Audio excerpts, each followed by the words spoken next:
আসসালামু আলাইকুম ওরহমতুল্লাহ বরাকাতু। মাঝে মাঝে সালাতে সূরা ফাতিহা পাঠ করার পর প্রথম ও দ্বিতীয় উভয় রাকাতেই একই সূরা পাঠ করে ফেলি। পরে বুঝতে পারি যে একই সূরা পাঠ করেছে, আমাদের অবস্থা করণীয় কি? 40 দিন তাকবীর উলার সঙ্গে নামাজ পড়লে পুরস্কার দেওয়ার ট্রেন্ড শুরু হয়েছে। এরকম একটি অনুষ্ঠানে আপনাকে অতিথি হিসাবে দেখা গেছে। প্রশ্ন হলো, এতে কিশোরদের এখলাস নষ্ট হয়ে যাবে কিনা, ইবাদত করার ক্ষেত্রে পার্থিব লোভ কাজও করবে কিনা? এরপর প্রশ্ন হলো, আমার স্বামী মারা গেছেন, ব্যাংকে ওনার রেখে যাওয়ার টাকা দিয়ে আমি হজ করতে চাচ্ছি, ছেলের দাবি সে বিদেশ যাবে, আমাদের অবস্থায় করণীয় কি? এরপর আমাদের ইউটিউব চ্যানেল থেকে একটি প্রশ্ন আমরা নিচ্ছি। আমি আমার কানে চাপ দেয়া কানের দুল পরি, এক্ষেত্রে অজু করার সময় কি তা খুলে অজু করতে হবে? মাঝে মাঝে সালাতে সূরা ফাতিহা পাঠ করার পর প্রথম ও দ্বিতীয় উভয় রাকাতেই একই সূরা পাঠ করে ফেলি। পরে বুঝতে পারি যে একই সূরা পাঠ করেছে, আমাদের অবস্থা করণীয় কি?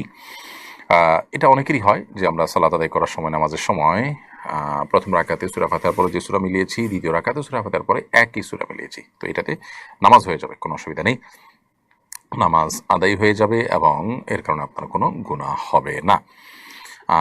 কারণ হলো সূরা একই সূরা আদায় করা এটা কোনো ওয়াজিব তরক হওয়ার মতো বিষয় নয়। তবে এটা অবশ্যই ইচ্ছাকৃতভাবে করা অনুত্তম, কারণ নবী করিম সাল্লাল্লাহু আলাইহি ওয়াসাল্লাম এটি করতেন না। তিনি প্রথম রাকাতে যে সূরা বা কেরাত পাঠ করতেন, দ্বিতীয় রাকাতে তার চাইতে ছোট এবং ক্ষুদ্র সূরা পাঠ করতেন, অর্থাৎ ভিন্ন সূরা পাঠ করতেন। এটাই তার সুন্নাহ। বিধায় এটা ইচ্ছাকৃত করা অনুচিত হবে, করলে অনুত্তম হবে, সুন্নাহর খেলাফ হবে, আর ভুলে হয়ে গেলে নামাজ হয়ে যাবে, কোনো অসুবিধা নেই। 40 দিন তাকবীর উলার সঙ্গে নামাজ পড়লে পুরস্কার দেওয়ার ট্রেন্ড শুরু হয়েছে। এরকম একটি অনুষ্ঠানে আপনাকে অতিথি হিসাবে দেখা গেছে। প্রশ্ন হলো, এতে কিশোরদের এখলাস নষ্ট হয়ে যাবে কিনা, ইবাদত করার ক্ষেত্রে পার্থিব লোভ কাজও করবে কিনা?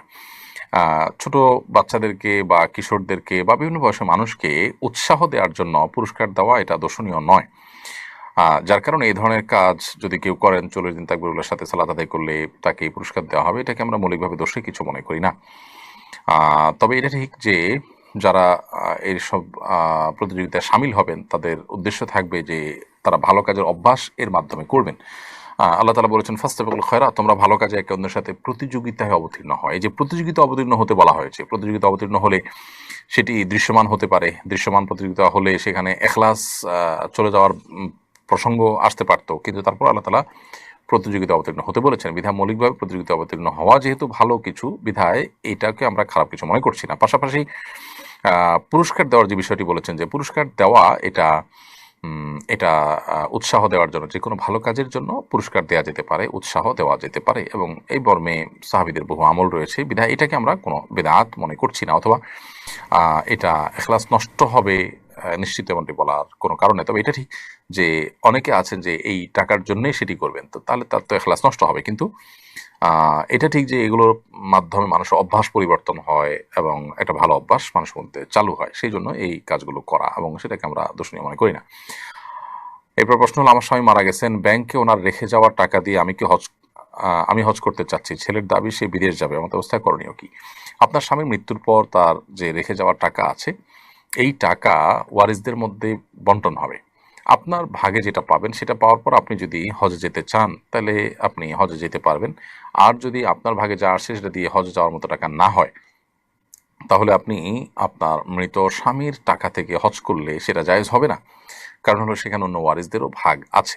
সো আপনার ছেলে যতটুকু পাবে, অন্যান্য ওয়ারিস থাকলে তারা যতটুকু পাবে, আপনি যতটুকু পাবেন, প্রত্যেককে যার যারটা দিয়ে দিতে হবে। এরপর যার যেটা খুশি সে সেটা করবেন। বিধায় ছেলে সব নিয়ে বিদেশে চলে যাবে অথবা আপনি সব দিয়ে হজ করবেন, কোনোটি কিন্তু করা জায়েজ হবে না। বরং কে কতটুকু পাবেন সেটি আপনার নিজেদের মধ্যে সুরাহা করতে হবে, কারণ হাদিসের আলোকে, যে বন্টন নীতি রয়েছে তার আলোকে, তারপর আপনারা সেটা যার যার খেয়াল খুশি মতো বা প্রয়োজন মতো ব্যয় করতে পারবেন। এরপর আমাদের ইউটিউব চ্যানেল থেকে একটি প্রশ্ন আমরা নিচ্ছি। আমি আমার কানে চাপ দেয়া কানের দুল পরি, এক্ষেত্রে অজু করার সময় কি তা খুলে অজু করতে হবে? চাপ দেয়া কানের দুল পরেন আপনি, হয়তো সম্ভবত টিপ কানের দুল পরার কথা বলেছেন। তো এখানে অজু করার সময় আপনার হালকা একটু নাড়া দেওয়ার মতো ব্যবস্থা থাকলে একটু নাড়া দিবেন, বাস। নিশ্চয়ই একটু নড়ার মতো ব্যবস্থা থাকবে, তাতে একটু নাড়া দিবেন, তাতেই চলবে ইনশাআল্লাহ। খুলেই প্রত্যেকবার আপনাকে অজু করতে হবে এটা জরুরি না।